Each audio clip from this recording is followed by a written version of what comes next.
Okay, so we're gonna go over switch statements. So this is a setup of how they pretty much work. So we start off with wait, hold on. We start off with something called a switch. The switch usually has like a variable inside it that it compares, and then we go down, and then we hit our cases. So there'll be case one, or yeah. So case one, case two, two, case one, case two, and so on and so forth. And inside this case, there's a block of code that it executes if the variable matches the number of the case. We can, instead of a number, we can also put in a letter if you want to. It doesn't matter. You could do numbers, letters, things like that. Just the variable has to be the same. Okay. So if this is an integer variable, then everything else has to be an integer that you're comparing with. If it's a double, then it should be like 1.1, 1.2, or something like that. And if it's a string, let's say like a letter, let's say let's say F, then it should be the letter A, B, C, and like this. So it'll be in this format. Case A. If it's a number, it'll be case 2. If it's like a double, it'll be something like case 4.12, things like that. And then we add semicolons at the end. We'll set this up later on in the okay. So there's like a block of code that they execute, and then there's a break statement.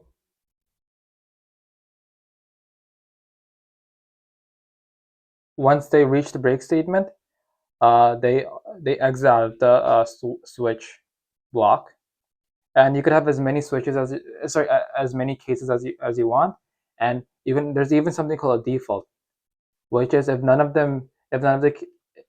your variable doesn't meet the requirements of any of your cases, it could just jump to the default, which will be at the very bottom, execute the code in your default, and then immediately escape. Okay, so that's how switches work, and they're in this type of format. So switch, let's say this is X, then inside the switch there's case 1, there's a block of code here, and then here there's a break statement. Oh yeah, and then in a block of code at the end, make sure you add the semicolon. Then there's case 2, add the semicolon, block of code, and then the break statement at the end. Then case 3 and 4, and if you want, you can add a default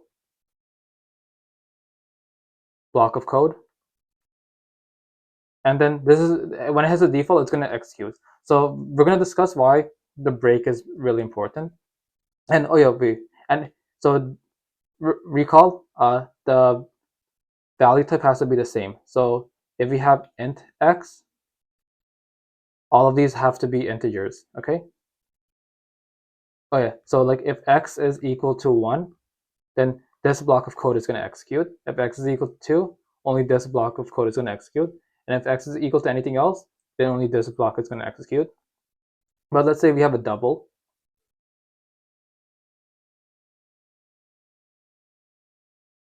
Okay, then all of these numbers have to be in a double, and only this one's going to execute.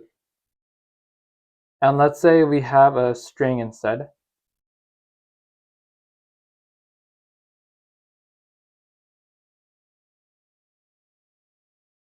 Okay, then we have to convert them into a string as well, but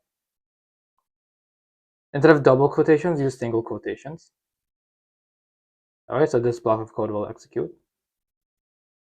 Now, let me tell you why this break is important. If we don't include the break, this is what happens. So if we don't include the break, what happens is instead of the code reaching this mark and leaving, it instead goes back to the beginning, and then starts executing the next line. And then if this next line doesn't have a break, it goes back to the beginning and executes the next line, and so on and so forth. Obviously, it'll end here because it's the default, but pretty much it'll execute all the codes as it goes down along until it hits either a break or it hits the end of the switch statement. Okay, so let me show you this. Actually, I think it's better if I show you in the program. So let me add a switch. So let's call this int x equals 1, case 1. Whoa, hold on.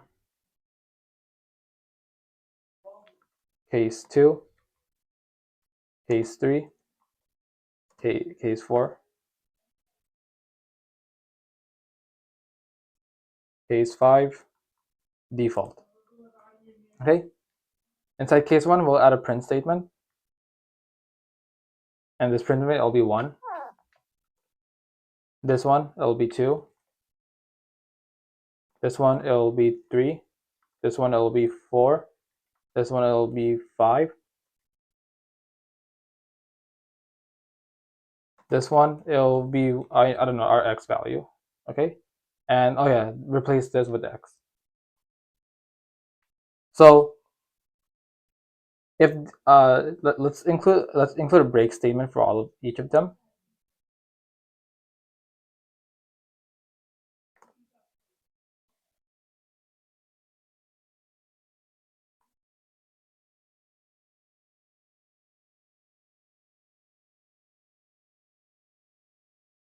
Okay, so if x is 1, only this block of code is going to execute.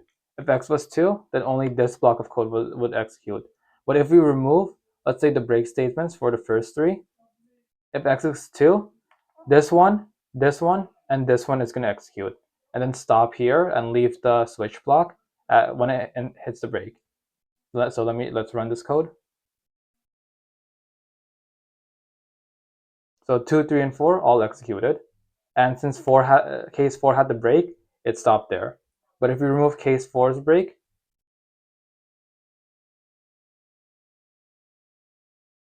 so it hits 2, 3, 4, 5. And then if we remove case 5's break, 2, 3, 4, 5, and then it hits a default 1. And since we set x to 2, it's going to print out 2. Okay? Now, with that all the way, let's do these examples. What is y after the following switch statement is executed? Rewrite the code using an if-else statement. Okay, so we see x is equal to 3 and y is equal to 3. So we want to know after the switch statement is done executing, what is y? So this is 3. 3 plus 3 is 6. So we have to look for 6 in our cases. So we see there's case 6, and y will be equal to 1. So that means y is going to be equaling to 1 at the very end. If it was, I don't know, a value like 7, then it'll be y equals y plus 1. So it'll be 3 plus 1. So y would have been 4 if it was any other value. Now it tells us to write this in an if-else statement. This is how it would work. If x plus 3 equals 6, then we would set y to equal 1. Okay? Else y plus equals 1. Okay, and then we close it. Let's close it here. Okay, that's how you write it as an if-else statement, if-else block, pretty much. Yeah, that looks pretty much right. Yeah, okay. And obviously you include these up here, like on the top, like on this line. All right, now let me erase. Actually, let's just keep that. Okay, let me erase these. What is x after the following if-else statement is executed? Use a switch statement to rewrite it and draw the flowchart for the new switch statement. Oh god, okay.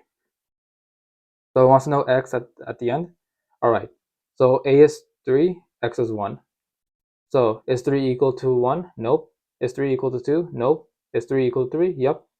This is x plus equals 16, so it's x equals x plus 16.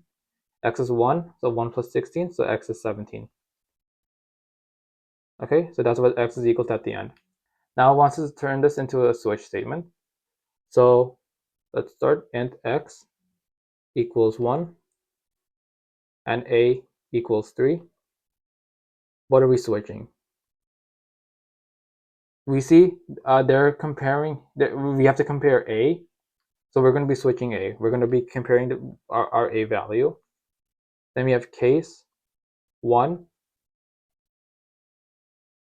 and for case 1, it's x plus equals 5. Then make sure you include the break so it doesn't execute everything else that comes afterwards. Case 2 is x plus equals 10, and then include the break. Then we have case 3, it's x plus equals 16, and then include the break. Then for case 4, it's x plus equals 34. And oh yeah, we don't need the break here, and we don't have to add like a default because the default will be just else. Like if we had like an else something here, then that would be the default. Okay, and then obviously we close it. All right, so that's your block of code as a switch statement. So these two are equivalent, but one is as an if statement and the other one is a switch. And they want us to write the flowchart. Okay, so this is where our switch begins. Then it checks case 1. Okay, so this is case 1, and then executes the following code: x plus equals 15. Then it hits break, and then it leaves our code. Sorry, it leaves the switch code. Then there's case 2, x plus equals 10, break, and then it leaves. Then we have case 3, x plus equals 16, break, leaves, and then then case 4, x plus equals 36, break. Oh yeah, sorry, there's no break here, my bad. And then leaves. Okay, and yeah, I think that's a good introduction to how switches work in Java.